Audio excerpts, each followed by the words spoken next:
Hey everyone, it's Chad, Hey, it's Khalil. and we are the Marshals of Truth. All right, so to start out this episode, we're really going to be getting a new part of our series, The Modern Empire, and taking a new focus on some of these empires that we've introduced in the last couple episodes, and look at them, as I said, in a new light. So, just a brief on what we talked about in the last couple episodes, which you could see up at the top of the video. We talked about basically the beginnings of the ideas of global unity. We looked at empires such as Greece, Rome, Britain, the United Nations, and looking at their founding ideas and how they exemplified themselves or sought after the idea of global unity. And so in this episode, or in this really part of the series, rather, we're going to be talking about these empires and how they sought to achieve peace within their different domains and areas. With these empires, we're going to be leading into how they try to maintain peace, whether successfully or unsuccessfully, and lead into the next larger part in our series of modern empire, which is the fall of the inevitable fall of these international empires. But again, with this part, we'll be looking at these empires have or tried or failed to keep peace and order within their societies. And so, yeah, with that, we're going to be starting by talking about Greece, Rome, and even the Catholic Church, and talk about how their attempts at keeping unity went, whether it was well or it failed. All right, I'll hand it off to you, Khalil. So, a few episodes ago, we were talking about the Macedonian Empire, the Greek Empire that was led during during around the 300 BC, 330 BC by Alexander the Great.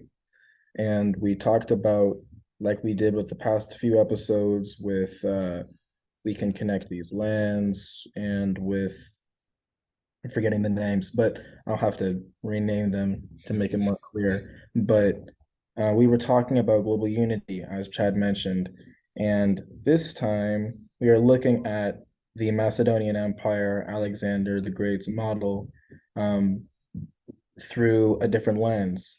We are going to talk about how Alexander he attempted to bring peace.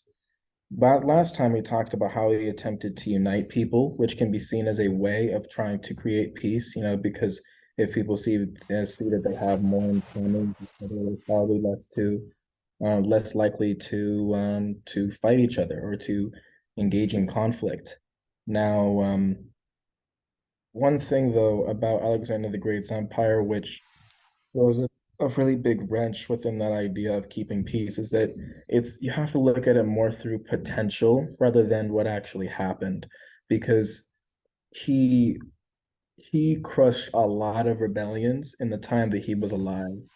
He would conquer territory and let's say as we mentioned in the last episode with Greece that the some of his fellow Macedonians and fellow Greeks thought that he was accepting too much of Persian customs and they probably didn't realize this was all part of Alexander's great plan to unite people together, that their king was more of a cosmopolitan and accepting of other people's cultures within his domain, trying to find partners within his newly conquered peoples rather than just slaves or little people under his reign.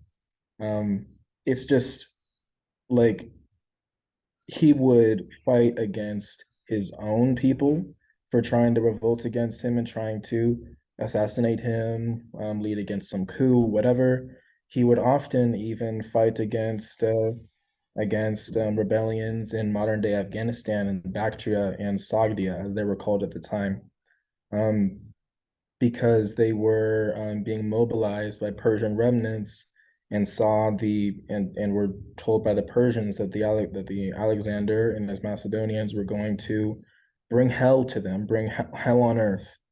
So he was used to bringing peace in the sense of fighting revolt. But by the time that he died, he had established a certain sense of peace within his territory, which was again massive. If you've ever seen the map, and I hope that we did last time, it's stretched from modern day Bulgaria, and Serbia, in Europe to modern day Libya and all of the Middle East, stretching all the way to the borders of modern day China and India. So massive empire. But as soon as he died, and there are a lot of different theories of how he died. Some say that um, that he um, that he died of drinking, that he died of getting into some fight with a fellow soldiers, something. Like they say that he died very young at the age of 32. And when he died, he was he was so young that his children, like by his wife and like other concubines that he had as being the king, they were too young, or they weren't even born, that those concubines or wives of his were pregnant. And so um immediately when he was on his deathbed and it seemed less likely that he was going to recover, people asked him um, who would succeed him to the throne. And he responded famously saying, the strongest. So this automatically meant that um, um, every general within his army that was wanting power, but obviously recognized that Alexander was the supreme authority, and they suddenly took their opportunity to claim the throne.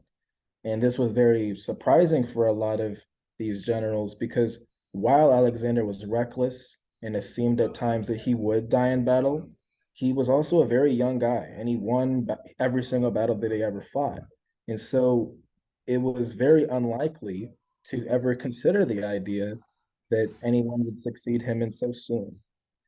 So the civil war that took place after his death lasted about 6 years. It was called the Diadochi Wars. And the amount of people that died during those wars rivals the amount of people that died during Alexander's conquest. And so, like, those 3 decades in those regions that were really hell on earth. So we can't really attribute Alexander to or his empire to really bringing peace to the region for any significant amount of time. So let Yeah. me move on to Rome. Oh, yeah. Oh, Oh, yeah, just to add on to that point before we move on to Rome, what we see here is again a pretty stark departure from a man who sought to bring people together on their status as united humanity, as their fellow man, not as servants but as equals. And in an empire that essentially was controlled militarily by stamping down rebellions, by keeping the people at bay, when that vacuum of power is gone, all you're going to have is being left with is civil war, people vying for power. And this is because the peace that was kept militarily. Um, it wasn't really on the ideological level that Alexander the Great himself, like he may have sought for ideologically. That expressed, um, wasn't really expressed in his peacekeeping of his own empire. And so when he was gone, when the government was when his leadership or his regime kind of ended, all you were left with dissatisfied people who wanted power, who wanted to take control of what was left. And again, all you get left there is war. And so, yeah, as we mentioned before, one, his empire was so short, there wasn't much of a peace to be kept. And even during that empire, as we mentioned, rebellions and things being quashed. And as soon as it ended, it brought maybe even more war than what this empire sought to have ended. And so, yeah, just to bring that all together, he didn't, in his empire, it didn't exactly keep the peace. And when it was gone, it certainly did not. Yeah, we mentioned last time with the previous episode on Alexander that he was the most capable person in the world at the time to unite the world. Because if you look at uh societies at the time, you know, they were either fractured and weaker than they would have been at any other time in their history, or they were just beginning their massive eventual development. And so Alexander at this time in history was probably the most likely person among very few people ever in history to have the capacity to unite the whole world. Um, Despite that, though, even though like the war that he waged in the Middle East and into Central Asia could be justified as bringing as like eventually like bringing peace, because if the Persian Empire was too weak to like defend against the Macedonians, then maybe the Macedonians would be a strong enough peacekeeping force that nobody else could challenge them. There is a case to be made that with a stronger military power that is able to make really good cases for cosmopolitanism, that it is the best for keeping the peace. Problem though is that nobody counted on Alexander dying. And so after that, as we keep mentioning, all hell broke loose. So, you know, um, going down to Rome, uh, it's probably under Rome we have the first pax in recorded history, where there was one power that was so strong that nobody dared to provoke them into any bit of conflict. This time was during the 27 BC to 128 to 180 AD, around 200 years. And so, unlike Alexander, the Romans, they did not seek to continue expanding territory, which, of course, was going to provoke neighbors and prolong war, or at least not as much to a certain extent. They didn't aggressively choose to expand a territory. But once the territory reached its zenith at around 100 AD, they paused to consolidate and establish frontier garrisons on its borders for security purposes. This is something we mentioned in the last episode about Rome. But when it comes to Rome, their peacekeeping authority and the way how they were able to keep their peace was more or less fighting against outside or even inside threats. Those that according to Rome, like Romans in the center of Rome, they believed as being like if they didn't crush this revolt, then it's going to incite other revolts in other parts of the empire. So they viewed every revolt as being an existential threat, and that's why with every single revolt, they quashed it and then returned to the peace back again. Even during this time that we call the Pax Romana, it wasn't entirely peace. Some examples of this were the Great Illyrian Revolt around, I think it was 6 to 9 BC. No, 9 to 6 BC. Right. Yeah. It was around that time. I think, no, it was 6 to 9 AD. About 3 years across the Adriatic from Italy, um, or in modern day Bosnia and Albania. This revolt was massive. It took probably, I think it was about 10 legions at the time to eventually quash. And 10 legions, a single legion in the Roman military structure was about 6,000 men. And so they needed 50 to 60,000 troops in total to be able to fight these peoples. And it wasn't necessarily like Illyria was a highly populous region. But the thing about it though is that when the leaders and when the warriors decided to revolt, the local and civilian population recognized that revolting against Rome or showing even illicit support for it was going to brand them as a combatant. And so like any sort of like Roman, like counter-revolutionary um, response was going to be violent. And so you had the entire population of the people fighting against Rome. Um, but then again, Rome was strong enough at the time to be able to fight it back. And they sent, a few tens of thousands of troops, and within 3 years it was done. And then right after that, you had the Germanic Wars because of a very clever process of Romanization, and where they would force treaties with nearby Germanic tribes across the Rhine, in where they would like leaders of tribes in the Rhine would send on the other side of the Rhine within modern day Germany would send over their sons to Rome to be educated in Roman fashion, brought into their armies, brought into political structure, and then being sent back, they would eventually take over from their fathers and rule those tribes in a Roman fashion and being Roman partners. It was a very effective process that actually worked in a few tribes, but there was one guy that revolted against this, and his name was Arminius. And in this war, he was able to unite a lot of the tribes within modern day Germany to fight against Rome. And this, oh my God, these wars lasted about, I think it was about 15, 10, 15 years.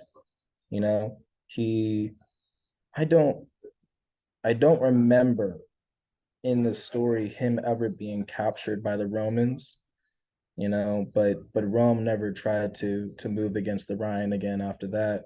They would very firmly put their frontier defenses on the Rhine River and not go any bit beyond it because of that war.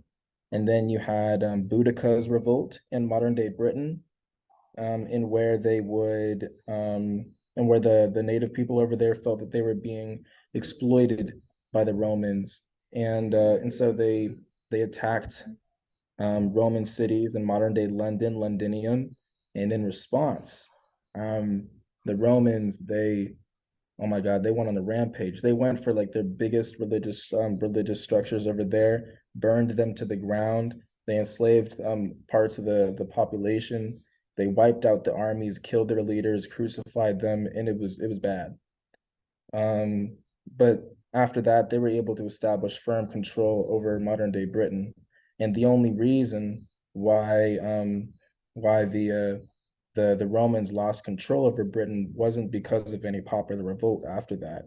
It was simply because um, it was no longer strategically viable for the Romans to maintain their position in Britain.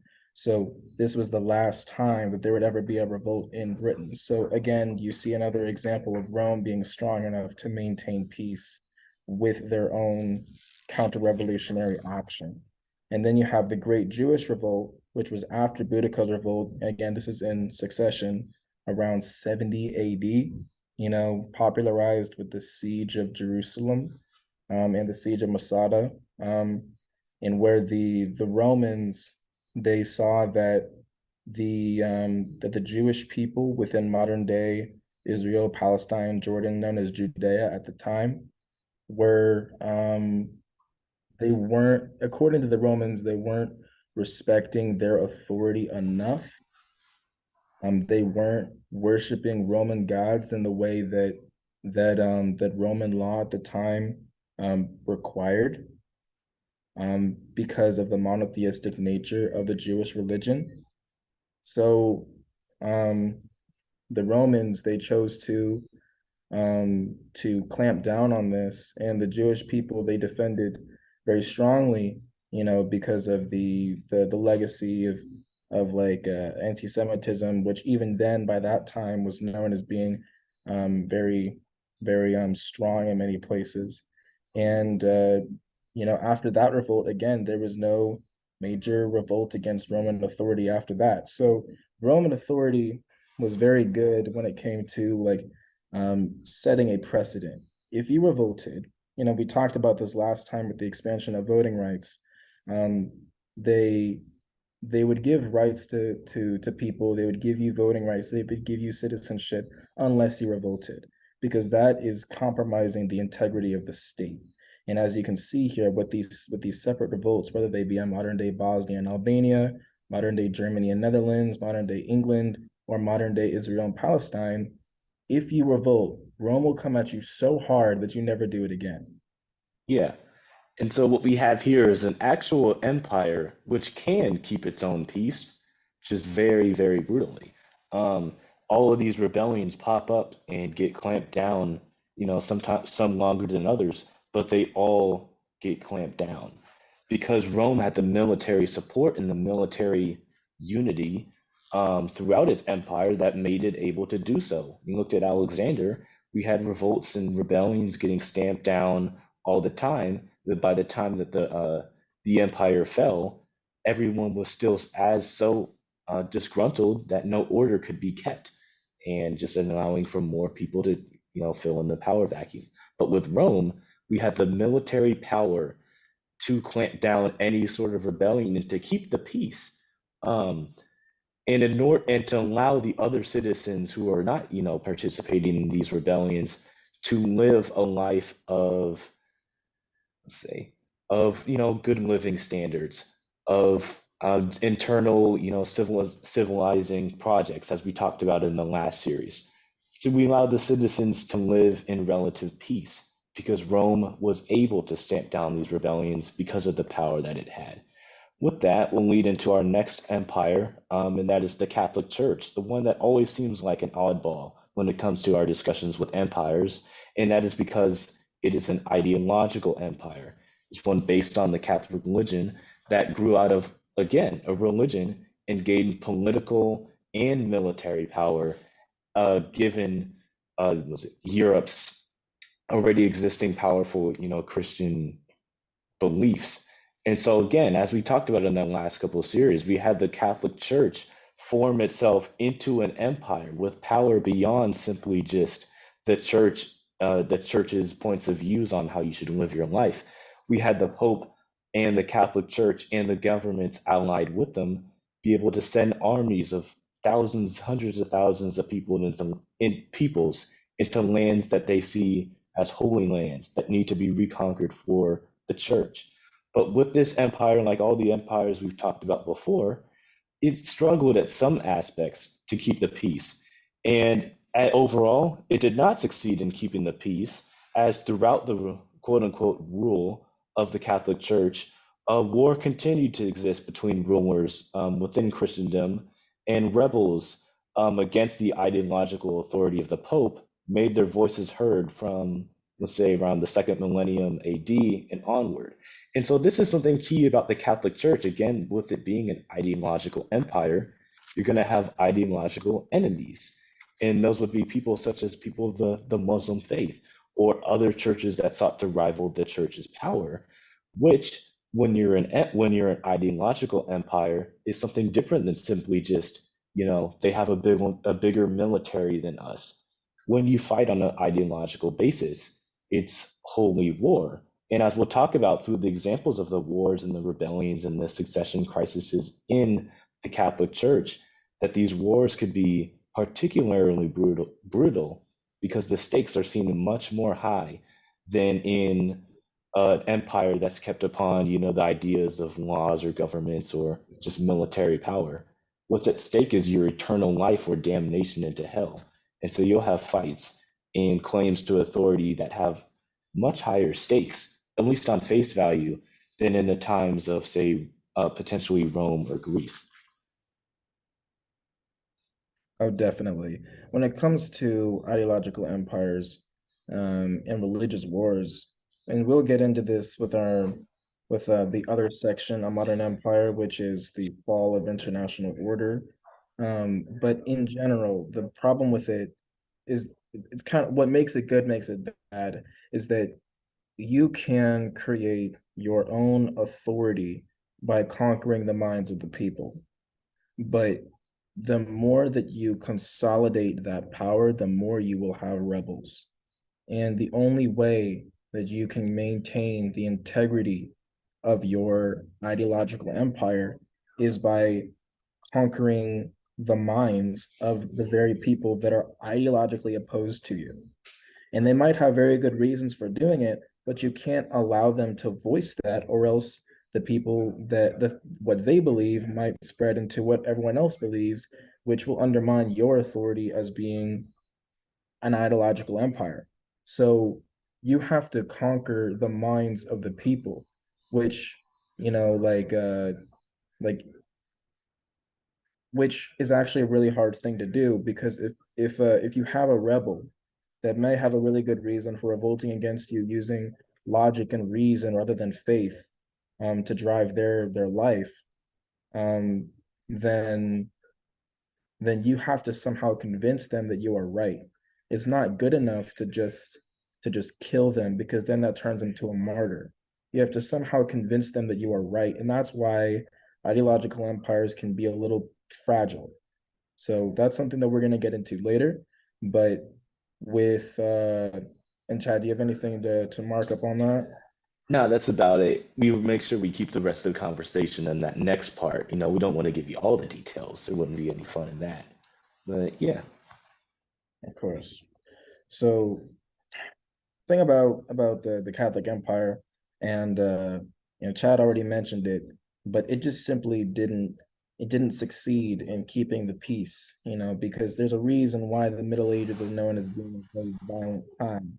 Christianization efforts in Britain by the Anglo-Saxons, in Poland slash Lithuania by the Teutonic Knights, or in Eastern Europe towards the Bulgar peoples, people that migrated from modern day Russia and Kazakhstan to Bulgaria today.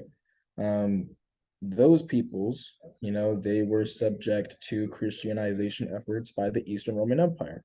And then even Christianization efforts amongst the Rus Vikings, another sect of Vikings that didn't go west but east into Russia. We already talked about them in Peace v. Freedom, but in a different context. The Amongst the Rus Vikings, they decided themselves that they were going their state would grow as a political and military power if they an economic power, especially through accepting Christianity and moving away from their Norse mythological beliefs. So, um, and then also at the same time, you have the Norse Vikings in the West doing the same thing, less so for economic reasons, but more because of assimilation um, by um, um, by the Christian peoples, as the Norse Vikings, very warlike peoples. They over time they became more accepting of the um, of the peaceful ideals that are very central to the foundations of Christianity. And so with the Vikings, you have an interesting case in where they became Christian almost by themselves. But yeah, in general, though, Christianization efforts they were also very violent, and we know the Middle Ages are all known about faith. That's why looking at it as being the time of the Catholic Empire is just so interesting because it allows you to look at things in a different context. But anyway, the wars within Christendom during the Middle Ages, well, there were a lot of them, but we have a few listed that are especially significant. With each one of these, the Pope was not able to stop it. When if it was a true peacekeeping authority, the Pope would have been able to, but it wasn't. Each one of these were after the establishment of the Holy Roman Empire, the coronation of Charlemagne, and the growing power of the church from 800 AD onwards. So this is during the time when the Pope should have been strong enough to stop these wars, but didn't or couldn't. The first is the Battle of Fontenoy in 841 AD.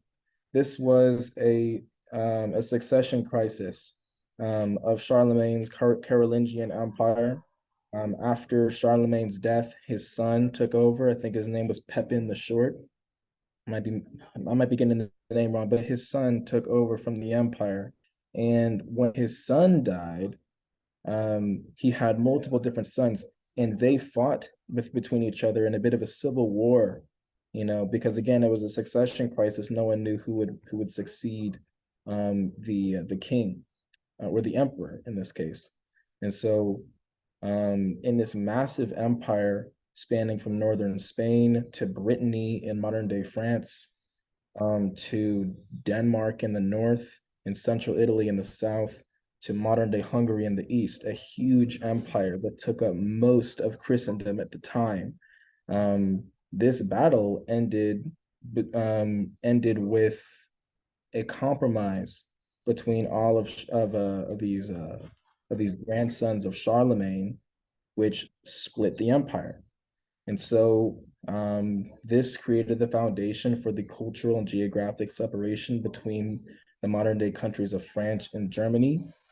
But, and then we also, if you know anything about European history, France and Germany would fight each other all the time throughout the Middle Ages and really, up until World War II. So if if the territorial integrity of the empire were to be maintained and the succession crisis couldn't have been mediated by some peacekeeping authority, then that would have stopped a lot of war in Europe and Western Europe that would take place later on. The next one that we have is the Norman conquest of England, which, the Normans, again, they're a different sect of Vikings. They're the version of Vikings that chose to settle rather than raid. The Pope could not stop William the Conqueror from invading England from France. And so the result of that battle was the beginning of a drawn out power struggle between England and France. Um, because this is a little hard to explain, but since William the Conqueror and his Normans came from France and invaded England based off of some claim that William claimed that he had for the English throne. That meant that there was a tie between the land of France and the land of England because William was French. But and as the centuries grew, the centuries went on into the 12th century and 13th century into the 1200s and 1300s, the um the English kingdom included to a great extent a lot of France. That didn't mean that there wasn't a French state or a French kingdom at the time. But if you look at the Hundred Years' War, which we'll get into right after this, it um, it is fought because of William the Conqueror um, tying the two kingdoms together. You would have France, which would fight against the idea of the English having territory on the other side of the channel, the English Channel.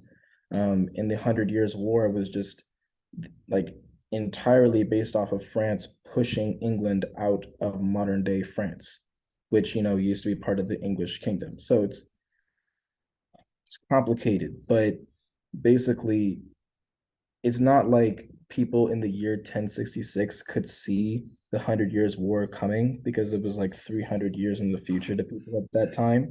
But if the Pope could have prevented William the Conqueror from sailing across the strait, and and and then the Pope to maybe even eventually stop the Hundred Years' War from playing out, then it would have again meant a very peaceful or relatively peaceful Christendom. Again, the Pope was not strong enough to stop this. And then in 1410, um, how much historical background am I going to need for this? Basically, Northeastern Europe was pagan up until very late in the Middle Ages. And like how the Pope sent knights over to the Middle East to take back the Holy Land, the Pope also sent knights to Northeastern Europe to Christianize those places. We're talking modern day Poland, modern day Lithuania, Estonia. So when the Pope sent over those knights to those places, they were defeating a lot of armies sent by nearby tribal confederations, establishing a foothold in the territory, and then kind of governing the places around it like a colony of theirs. They were German knights, that's why they were called the Teutonic Knights, and it was all done under the idea that they needed to be Christianized, they needed to be saved. But there was a time around the year 1300, 1400, when the people in that region had become Christianized. They had been converted. In that case, then, the Teutonic Knights had no purpose to be there. But the knights, they were comfortable in their position, and even though they had no longer the moral high ground in Christendom, they wanted to continue to exercise their power over the native Eastern European peoples. It was then that the Polish Lithuanian state merged together. And again, these were Christian states at the time. They fought against the Teutonic Knights for their own independence, and they won. This was the Battle of Grunwald, but in the year 1410. But the point is, it didn't need to happen if the Pope could have just been able to stop the knights who supposedly were under order from the Pope from exercising their authority beyond Christianization. So the Pope, like there's a reason why the Middle Ages was known for being a very violent time. It was partially because the Pope exercised a lot of political and military power, by pushing outwards and defending Christendom from outside threats, but also because Pope was too weak from stopping kings and other leaders from fighting each other. Yeah. So With an ideological empire, again, one of the issues that you can have is that people just won't believe or won't fully support your authority.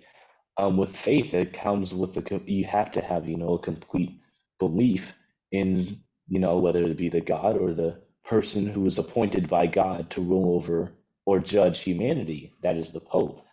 And as a leader of your country, of your little empire, of your allied nation, you could choose to agree with that, or you could simply choose not to. When you have an empire controlled by like an extremely strong military such as Rome, it's pretty hard to deny the power of a man with a spear to your head. It's a little easier to deny the power of the Pope who's far off in Rome, or in Italy or things of that sort. With an ideological empire, it can work against the self-interested desires of certain leaders who have ambition or greed or want more territory. But other times it simply just can't because they just don't recognize the authority of the Pope or your empire because again with this empire it wasn't so much military but more so the influence that Christianity and the Pope and its allied leaders had as opposed to a military which could very much force these nations to comply with their what they call with their reforms or to not rebel or anything of that sort. Um, it just brings the question if we have like some sort of rebellion or anything within the empire, are you going to send the crusaders against the crusaders? If you send out, you have a group of your own who quote unquote is supported by you or supports you, they have a little issue. Who are you going to send? Yourself? It just brings up some contention because again the unity that's brought with an ideological empire is ideological. If they don't agree then they don't agree, and the military power and the influence comes with that agreement, and so when that starts to falter so does the peacekeeping authority of that empire. And when we talk about the Catholic Church and we talk about medieval times, we've highlighted all the conflict and the war that was happening then. But it's not to say that the Catholic Empire, wasn't able to defend themselves from external threats. Um, but just as the peacekeeping power didn't have too much effect, on the inside, it was sometimes able to keep the peace on the outside and sometimes on the inside. Um, Khalil, you could chime in if you want, but just some of the examples, such as the Reconquista, we had the Vikings who peacefully assimilated into the empire. We had the Crusades, which sometimes could extinguish other empires who were involved or posed a threat to the Catholic Church. We had the Allied, um, or essentially the Catholic Church with the Eastern Roman Empire stopping Ottoman, well, no, the stoppage of Ottoman expansion. So there were some examples in which the Catholic Church was able to keep peace or keep conflict externally from coming to its shores, albeit imperfectly. But I'll let you chime in here, Khalil. right. So going through each one of those examples, it wasn't like the Catholic Church wasn't capable enough to defend against external threats, because the Pope could always say, we are defending Christendom, we are defending our way of life, and these barbarians, these heathens are coming over here um, to, to trying to end our religion, which we believe as being absolute. There is enough of a case that you can make to kind of unite Christendom against an outside force. Now, of course, there would be times when this wasn't good enough. The Hundred Years' War was a really great example of this. I mean, how are you going to fight for over a century, you know, while claiming that the Pope was strong enough to prevent conflict between people? How are you going to claim as the Pope that you're strong enough to stop war when there's a century-long war going on in the heart of Christendom? But I digress. That doesn't mean that they weren't strong enough to defend from external threats. Like, again, with the Reconquista, the Abbasid Caliphate, I think it's one of the first caliphates of the Islamic religion. And they sent an army led by, I forgot his name, but they took over all of Spain and they were pushing up into France. And so this wasn't just an invasion of Spain. This was intended to take over all of Christendom.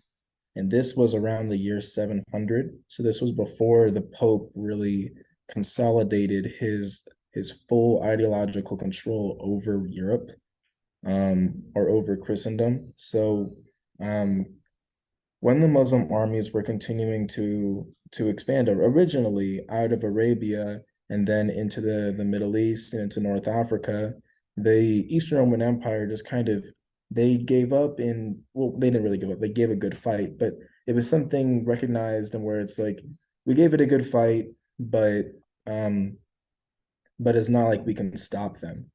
In the next few decades after their initial expansion in the early 600s, they came to take over Spain. And then they kept going beyond the Pyrenees into France.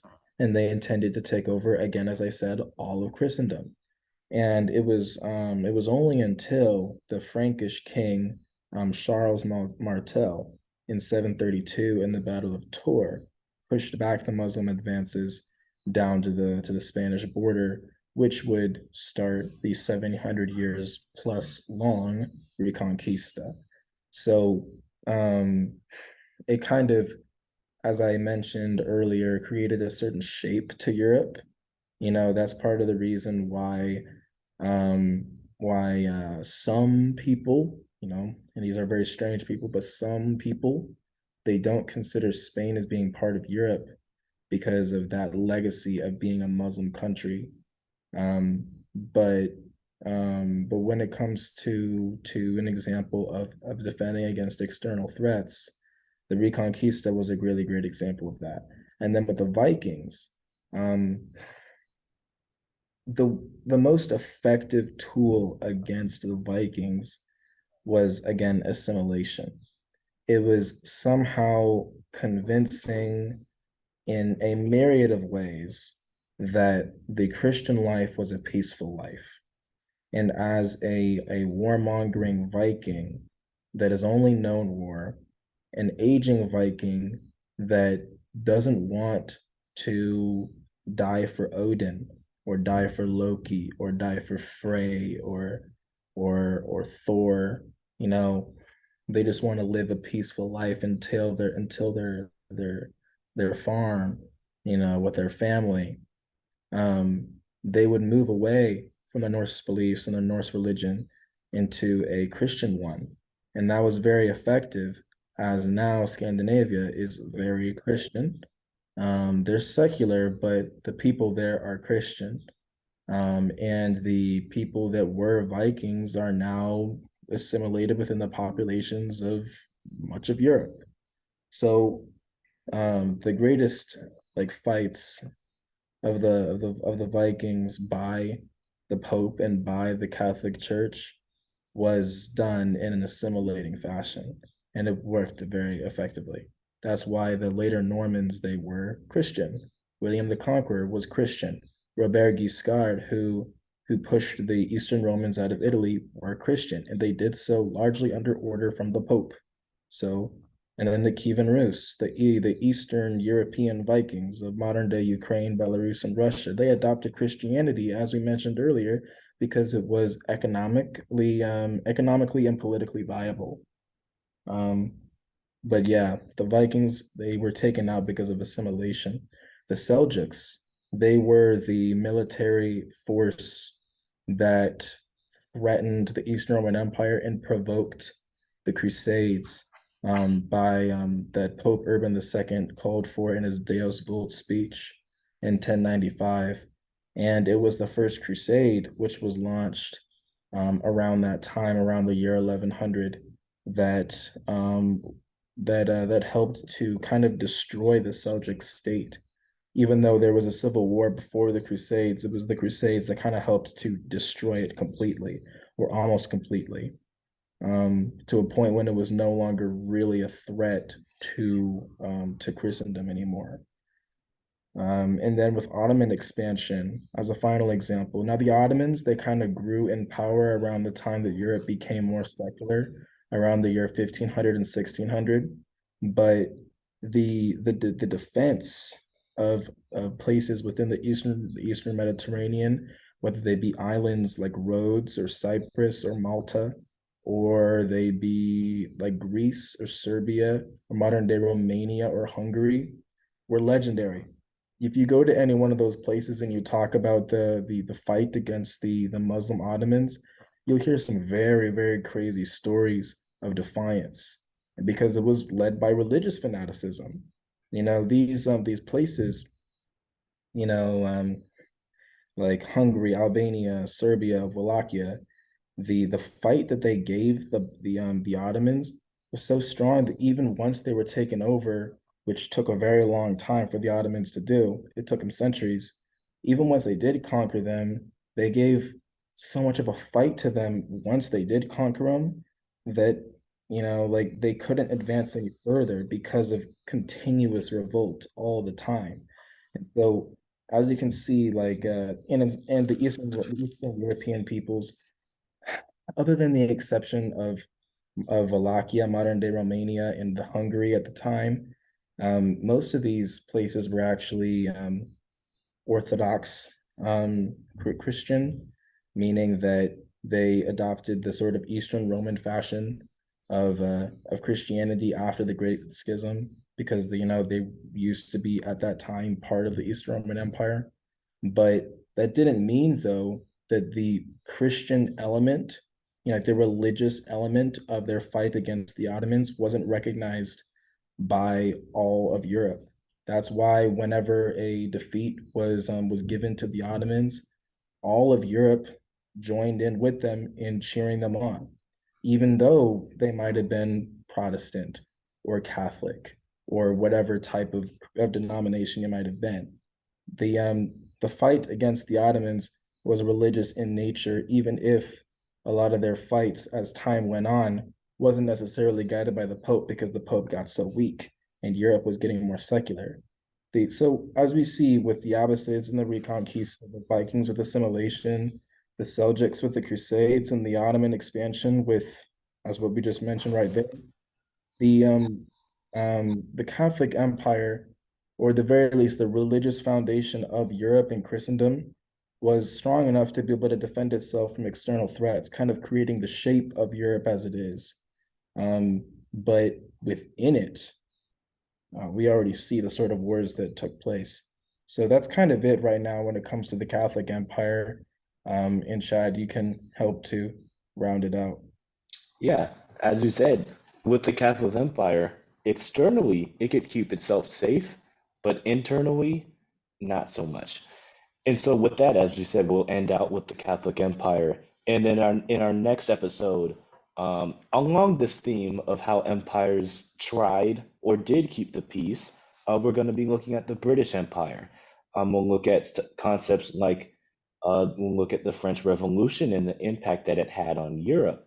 We'll look at the ideas of balance of power, or just straight up military subjugation, which Britain would have to resort to in other times. But we'll continue in describing how empires were able or unable to keep the peace, and lead up to finally how they fell and what would emerge with outside of them. And with that, I'm Chad. All right, Khalil. We're the Marshals of Truth, and we'll see you in the next one.